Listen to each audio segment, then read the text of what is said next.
Nxënësit e klasave të nënta në të gjithë vendin ju nënshtruan këtë të martë provimit të gjuhës së huaj, duke mbyllur zyrtarisht procesin e provimeve kombëtare të arsimit bazë. Sipas nxënësve, testi ishte më i lehtë krahasuar me provimet e tjera. Ata e vlerësuan procesin si të rregullt dhe thanë se hasën pak vështirësi vetëm në pjesën e gramatikës.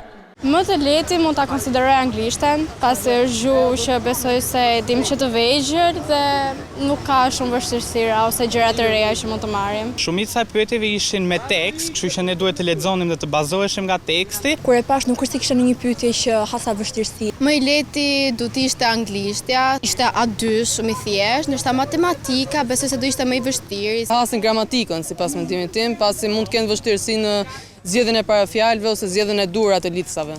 Nxënësit shprehen se gjuha angleze është bërë më e afërt edhe fal përdorimit të përditshëm të saj në rrjetet sociale dhe komunikimin online.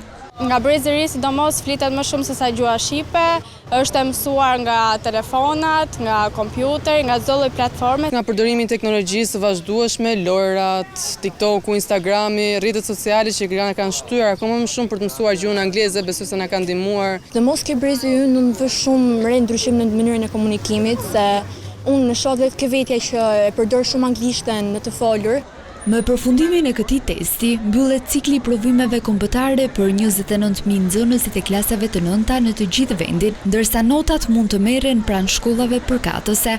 Nxënësit gjithashtu pohojnë se ka nisur kërkimin e informacioneve për të përzgjedhur edhe gjimnazet që do të ndjekin në vijim.